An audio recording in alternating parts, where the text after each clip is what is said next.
the American dream for anybody was to come here and to live well. And we spend our time, we build businesses, we build families, we build safe communities. Yet very few people build churches anymore.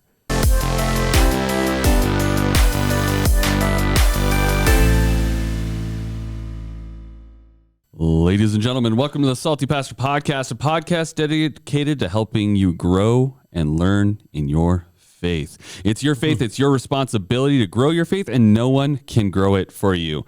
This Salty Pastor Podcast is designed to help you grow, and our goal is to help you know what you believe and why you believe it. This is why developing your critical thinking skills is necessary to a growing and mature faith. My name is Jesse Maher. I am your host, and we cannot do the Salty Pastor Podcast without the Salty Pastor himself, Dr. Douglas Peake. Welcome, everybody. Glad you're here today. We're just going to have a great discussion about some of the things that Peter has been teaching us and showing us, and so I'm really excited about how it applies out. We're going to have to dig into some pretty heady topics today, but I think it'll be good. Well, our Salty Pastor never runs away from heady topics. So yes, that is true. He is not intimidated. We are in our series, Don't Freak Out, all about discovering how to survive stress, pressure, and even persecution. It's a study in 1 Peter, and 1 Peter was written as a letter to churches in Asia Minor by, obviously, the Apostle Peter, hence 1 Peter. Yeah.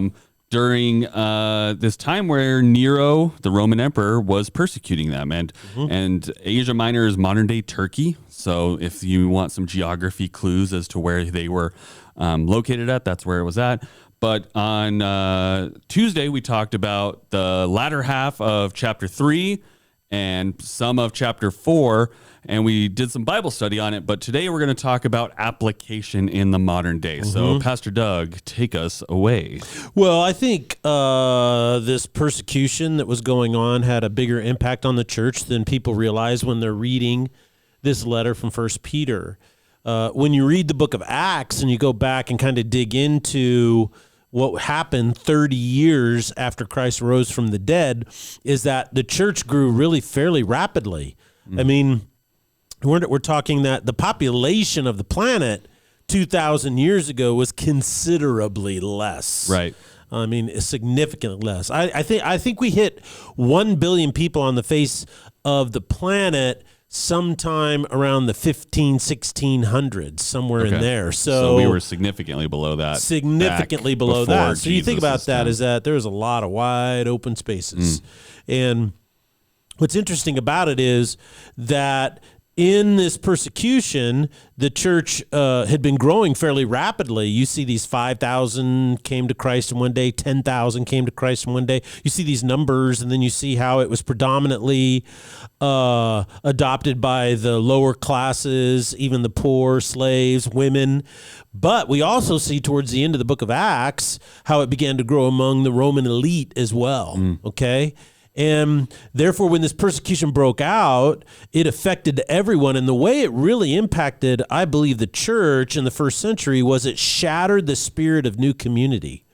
Now, when you read the New Testament letters, you see that the new community, that sense of belonging and togetherness, could be fractured at times with divisive attitudes or behaviors. But this is the first time where the entire church was forced with an outside push that created a lot of division within the church, and predominantly through the process of the Neronian torture. What he would do is they rounded up people, they would torture them to confess to burning Rome, and then give up the names of other Christians. And so initially what people would do is give them any name, you know. I mean, first of all, they're confessing to a fire that they didn't start, but that's what torture does. You can make a person say anything you want when you torture them enough. Right. And in past weeks, we've talked about how incredibly horrible this torture and persecution was. It was so bad that Tacitus in the Annals says this. He says that even though these people should be put to death, you know, because of how weird they are, they gained a lot of sympathy because the emperor was so cruel to them. So what happened is you can see that this was really severe. It was really bad for the early church. And I think that, you know, in America today, persecution of the church is growing in its popularity. So I've noticed that my generation is less interested in church as a whole.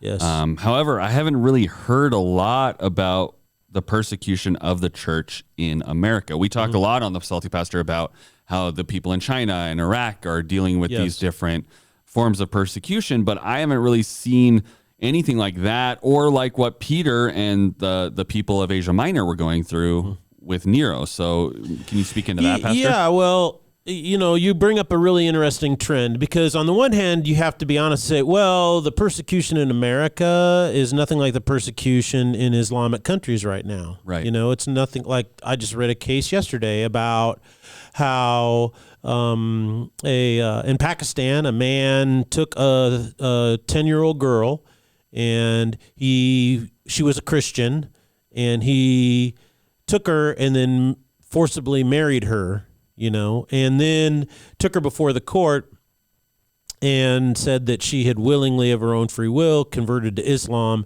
and so she was going to pay the father $62 for this girl. And the Pakistan court ruled in the Muslims' favor. So you see this kind of type of persecution. There's in Nigeria right now, there's a tremendous amount of persecution going on where these Islamic northern herdsmen are coming down and just, finding anybody who's a Christian and killing them. And so this is really quite common. In America, is that happening? No, it's not. But I do think that you bring up a really interesting question, and that is each generation since the 60s has become less interested in church or Christianity. When you study the history of America, what you see is 3 or 4 great revivals, they called them. And right before the Revolutionary War that we announced our independence was a massive, great revival, the really big one, the greatest one. It was the first great revival. And then it led to our independence. Then there was another great revival in the early 1800s, and then another one in the 1840s and 50s that led to then the abolition of slavery. And then you had another one in the late 1800s, okay? And a lot of people believe that's what helped fuel the whole women's suffrage movement and the temperance movements and things of that nature. And so what happened, and then we were hit by world wars, and late, like around 1920, right prior to that, from 15 to 19 or something like that was World War I. Then we had World War II, which dominated everything. And I think what happened is, came back from World War II, and there was a lot of these social theory groups. So there was a lot of Marxist ideological groups that had penetrated the university system. And so in the 60s, we see that there hasn't been a revival since that one in the early 1900s. There hasn't been a great revival.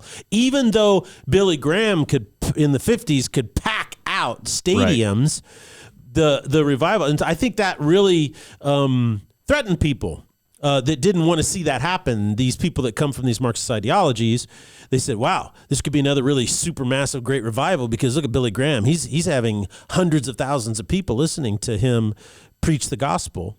And so since then, though, since the 60s, we haven't seen that. Well, why?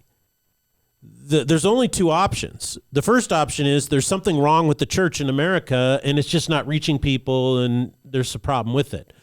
Okay, that might be true. The other option is there's something wrong with the culture in America. Now, younger people in the church today say that, well, the reason why young people and younger generations are not interested in church is because there's something wrong with the church. And then they evaluate the church and say, well, it's not cool enough. It's out of touch. It doesn't speak their language. It isn't keeping up with the times. Which, if that were true, let's use a thought experience, then there would be no churches concerned with reaching people for Christ. There'd be no new church plants. There'd be no churches serving their communities. There'd be no outreach. There would be no massively different styles of worship. There wouldn't be any of these cultural things that the church has been penetrating, right? I mean, all these lists are things that are happening. I mean, even here in the Treasure Valley, the variety of styles of worship, of message delivery, even of secondary values about Christianity is such a wide Yeah. breadth of people attempting to say, I'm trying to connect with this demographic, and some of them are really trying to reach my age or the zillennials or whatever you want to call them. Well, and that's an excellent point. See, that's my contention, is that there isn't something wrong with the church. I'd say the church is probably attempting to reach the culture too much, almost. They're trying to be too cultural. Too cultural, yeah. And so I think that's part of the thing. So, well, why are they doing this? Why are they so aggressive? Well, because the first one isn't true. There isn't anything wrong with the church when it comes to the church that is a biblical church in any community. So the other option has to be true. The second option focuses on how the culture is intentionally attacking the church and seeking to undermine it as much as possible. If that one is true, then what signs would there be? Well, I think that some of the signs are starting to present themselves. I have a list of people that have been fired from their jobs because they were Christians. Okay, a social media post was taken, and then their employer used that to fire them. Mm-hmm. The latest is Southwest Airlines fired a long-tenured stewardess who had very high reviews. She was an excellent worker for them, but she was opposed to abortion. And so Southwest Airlines fired her. So she sued, and she won a $5 million lawsuit from them. And I'm like, well, thank goodness you did that. Well, why do you think you could fire someone who has a different opinion on abortion, a political issue? Well, that's because our universities are cranking out people that work in corporations who believe this. We call them wokesters, right? For instance, there's a university in Edwardsville, Illinois, that ordered a Christian student not to talk to other students who disagree with her because she was a Christian. Well, she had to go. The Alliance Defending Freedom went and said, look, Southern Illinois University, you can't do that. There's no basis. They said, yes, we're going to do it anyway. Guess what happened? They lost, which is good. I think there is the American Center for Law and Justice had a suit for two students who were denied admission to the radiation therapy program at the Community College of Baltimore County. And it's like, okay, this is just a healthcare thing, how to be a radiologist. Right. Well, why were they denied? Well, because they brought up one of the questions in the interview was, what is the most important thing in your life? And one of the students or applicants said, well, my faith. And he said, because of that, because faith, the interviewer and the program leader said, faith has no place in science. And so you're seeing these situations come up and rise across the country. The University of Iowa just lost a lawsuit because they denied a Christian group from meeting on campus, right? Mm-hmm. If you're a Christian group, a lot of them are being denied any access to the student union, places to meet, any of the other benefits that all the other groups have. The basis for the denial of that Christian group at the University of Iowa was you had to be a Christian in order to be an elected leader of the group. And they said that this was anti-LGBTQ+, therefore you can't meet. And so I find that really fascinating, all of these different things. So how can these things be happening unless there's been a concentrated effort in public schools to create this hostility? And that's been a part of the curriculum in our public school system. Now, I hate to sound hyperbole, and people overstate the case all the time. In other words, well, if anybody disagrees with you, you call them a communist or a Nazi. And I go, yeah, well, that's ridiculous. Not everybody who disagrees with you is that at all. But I think it's really important to call a spade, all right? And a lot of people don't realize that when the war started, World War II, in 1939 and 1940, and then just a few short years later, the concentration camps in which all the Jewish people found themselves, right, in Europe at that time, it started just like 10 years prior to that or 8 years prior to that. And in 1933, when the Nazis took over, what happened is there was a progression of over 400 laws that were passed. And the first ones were fairly benign, right, with really nice names. And then they progressively got worse. And in, I believe it was 1933, April 7th, the German parliament passed a law called the Law for the Restoration of Professional Civil Service. All right? It sounds pretty benign, right? Hey, this is a law for the restoration of professional civil service. We want civil servants who are professional. We want to eliminate corruption. But in the bill, it excluded Jews and the politically unreliable from civil service. So you couldn't be a cop, you couldn't be a judge, you couldn't be a clerk, you couldn't be any of those things, right? So we look back at that and go, oh, that's absolutely horrible, right? Right.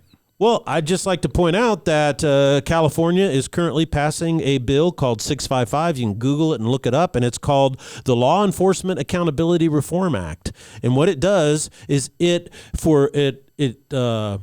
forbids people from becoming police officers or any type of law enforcement agent in the state of California if it says in subparagraph G, subsection 1, it says if there is in the interview process, if there is a background check and it shows that the person has any public expression of hate, specifically it says means any statement or expression to another person, including any statement or expression made in an online forum that is accessible to another person, that explicitly advocates for, explicitly supports, or explicitly threatens to commit genocide.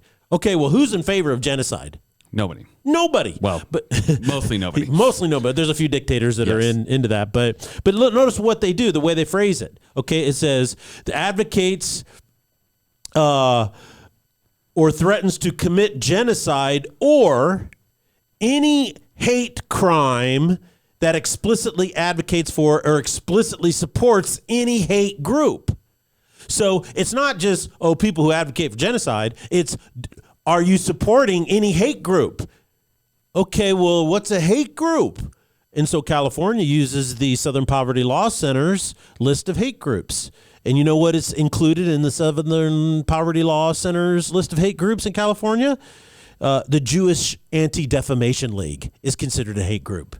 The Family Research Council, which is one of the main think tanks on the family in Washington, D.C., that has offices in California.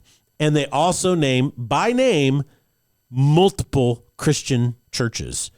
Not weird ones like Westboro Baptist, which everybody needs to know, and I've said this before. It's not a church. It's a family. And what that family does is they've organized themselves. They call themselves a church. They go to events to provoke. But everybody in the family is a lawyer. People don't know that. There's a whole thing, if you don't know, that it's very easy to actually start a church in certain states. Yes. Like, you don't have to have hardly anything to, quote unquote, be a church. Correct. But there's the church, and then there's these groups that form for tax shelters. Yeah, they do that so that they can so that they can practice and sue and not pay taxes on what they're doing, and they do that, and that's why the Worldwide Church of God started, and that's why Scientology started. You know, L. Ron Hubbard. You know, he was making all this money off of his books and his Dianetics and all this kind of stuff, and he said to himself, "I don't want to pay taxes on this." So he says, "Well, we're a church now. We're a religion." Right. And so he could pocket it all, but I think it's really important to understand that this bill, back to the point, says any hate group, if you're associated with any hate group or ever expressed any support for any hate group, and then they turn around and they use the Southern Poverty Law Center's list of hate groups. So people have written on this and said, when this passes, if you are a Christian and you go to church, then you are forbidden from civil service. Okay, let's go back. April 7th, 1933. Excluded Jews and the politically unreliable from civil service. See, that's where it begins. Now, am I calling these people Nazis? No. But if the shoe fits, you got to wear it. There's a slippery slope that exists there, right? I Yes. mean, you don't You're not calling them Nazis, but this step could be the first step in many other things that could roll out very rapidly. And I'm not calling them Nazis, but what I'm saying is that the bill in California sounds almost exactly like the bill that was passed by the Nazis in 1933. Right. The similarities are overwhelming. Yes. And so I think understanding that, and especially where you've gone and done this research, they're using, in typical political fashion, they're hiding definitions in other places that when you read it, you go, yeah, nobody supports a hate group. Yeah. You know, I don't support hate groups. I don't think they're good, right? Yeah. But then, because what is it call for Christians? Are we supposed to embrace hate or do what?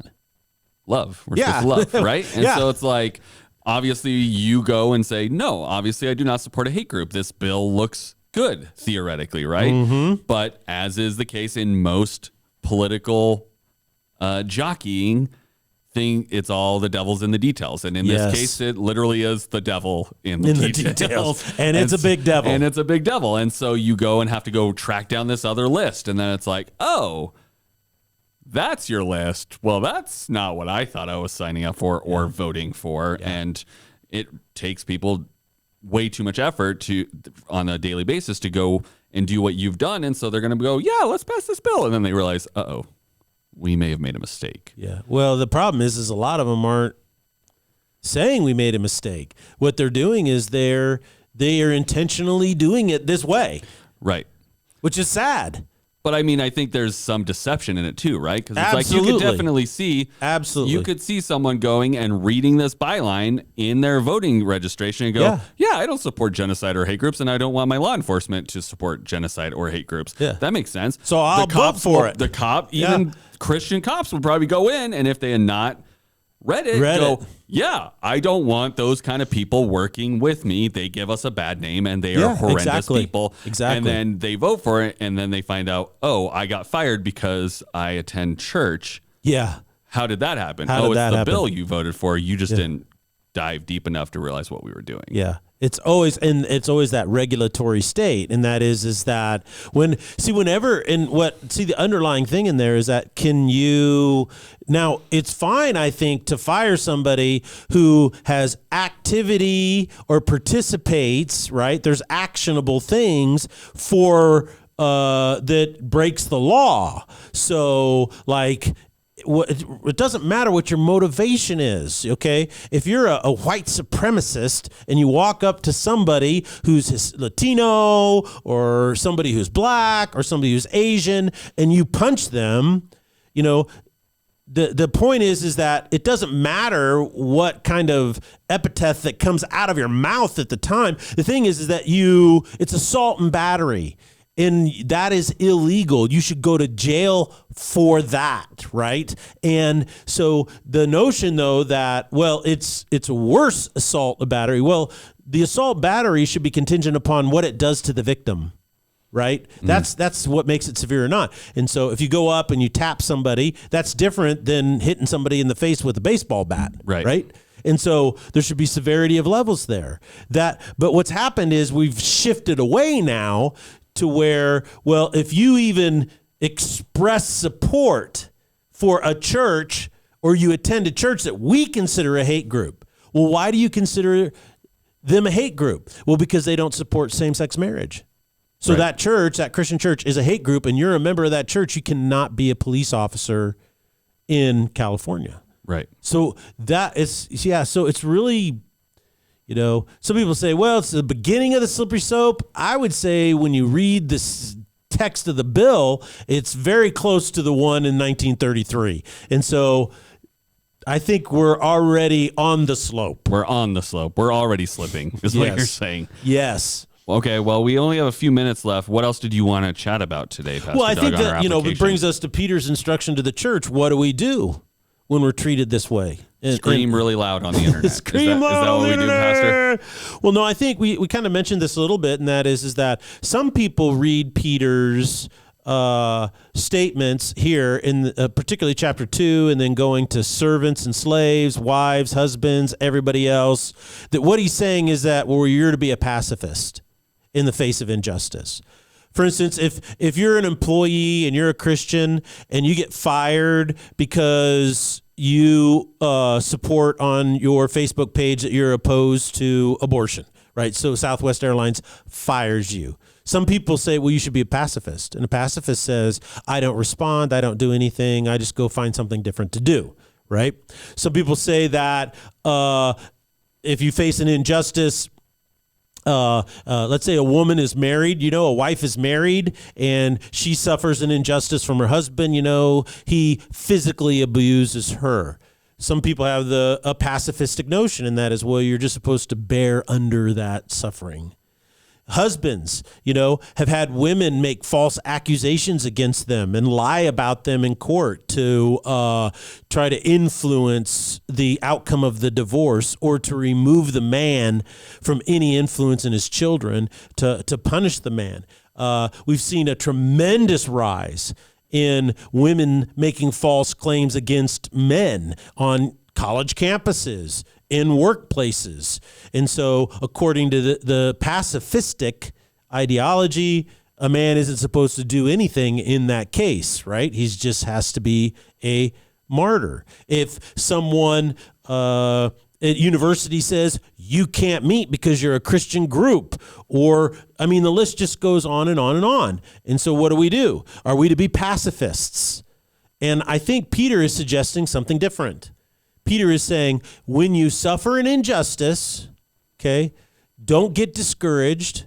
Don't feel that God has abandoned you, because Christ has followed the same path, okay?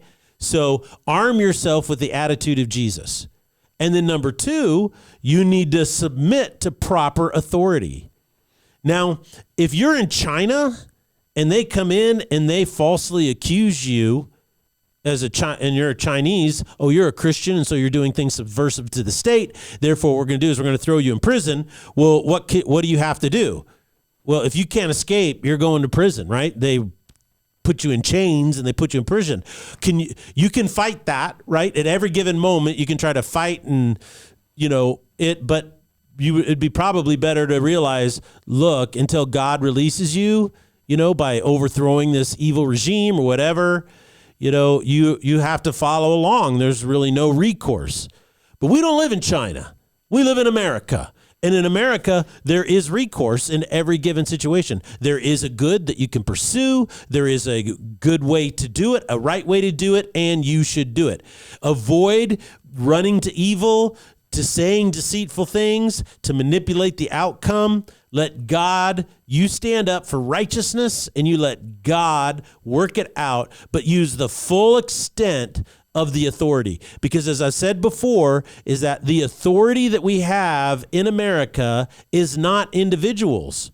It's not groups of people who form, legislatures or whatever and try to take your rights away whenever they want. The Constitution of the United States is our authority. Don't ever forget that.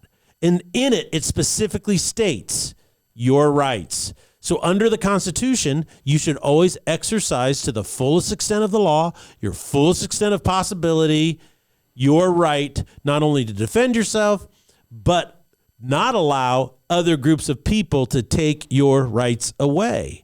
And so I think that is really important. If we allow laws like the 655 in California to be enacted, then we're not submitting to the real authority, the Constitution. And I would contend that we are not acting justly as Christians when we allow legislation like this to pass without standing against it.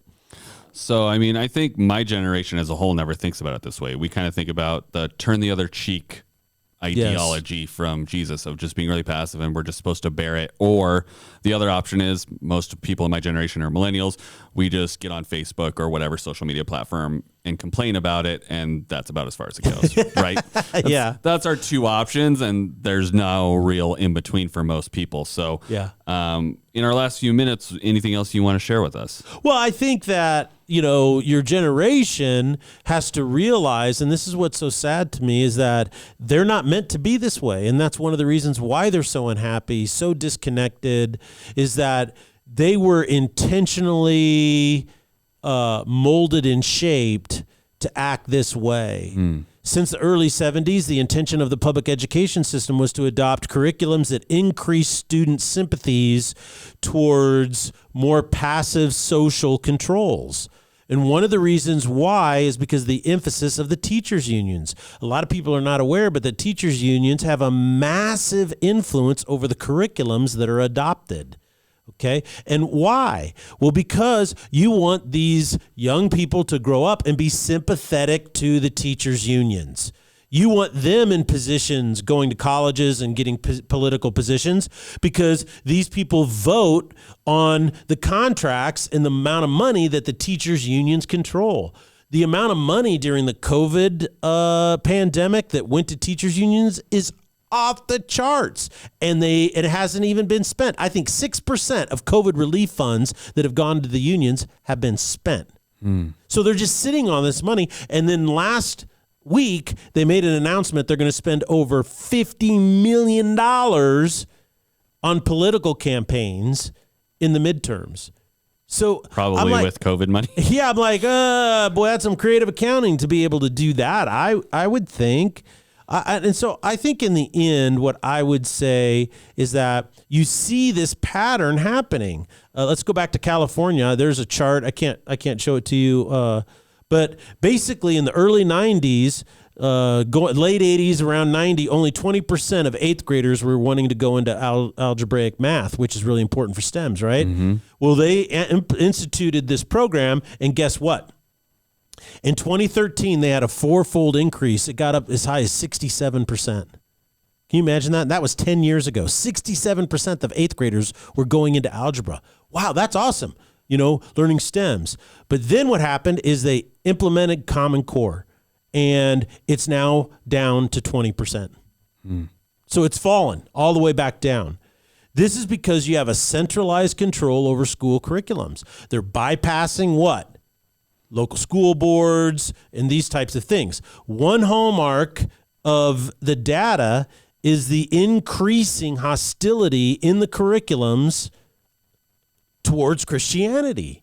I mean, it's just unmistakable. I would contend that the reason young people are not interested in church is because their society has taught them not to be. So final thoughts, what can we do in our current environment? Well, I don't think we should be victims, and I don't think we should be pacifists. I think what we can do is we need to pour ourselves into building church. The American real dream, church, the real church, not the weird ones we're talking about. Yeah, I mean the church with a big C. Yes. Here's the bottom line: the American dream for anybody was to come here and to live well. And we spend our time, we build businesses, we build families, we build safe communities. Yet very few people build churches anymore. There is a direct cause between declining churches and increasing social ills.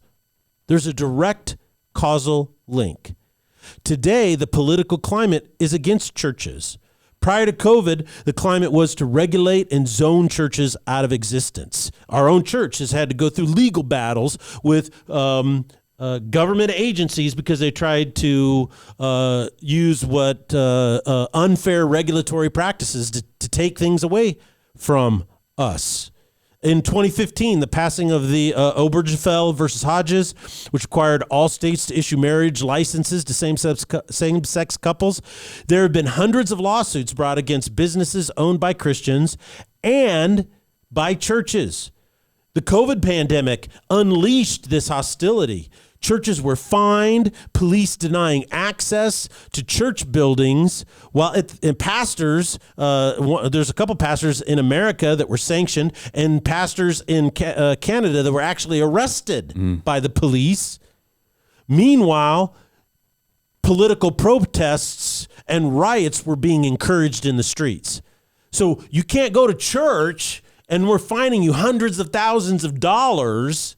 You can go, but we're encouraging you to go to this protest for our political position. That's just not hypocritical. That's evil. Okay, that is so unjust that is evil. There's no other way to look at it. And that shows you that the air of our society is going in that direction. And so we need to build stronger churches. And that's what he says, be eager to do good. He says, be eager to love one another. Be eager to be a part of God's community, because when we use our gift that is given to us, the grace of God is poured out in our midst. And that's how we become a light in the darkness. Well, thank you so much for sharing all that with us, Pastor Doug. I know we went a little long, but there's a lot to cover in this application. Lots to cover. And I think it has opened our eyes to a lot of different things that we need to be paying attention to and not being passive in our responses and understanding of what's going on around us. So thank you guys so much for joining us. I encourage you guys to make sure you're reading these chapters, really diving into them, and look at some of the stuff that Pastor Doug mentioned. Go do your own research. Don't just take his word for it. That's right. Go and look it up yourself, because that's part of your critical thinking skills. Don't take things at face value. Go and say, okay, I heard about this thing. I'm going to go do my research and see what happened, because that's how you really understand what's going on and not just be blown back and forth by every wind of change. So thank you guys so much for joining us, and we'll see you on Sunday here at Foothills Christian Church. Blessings.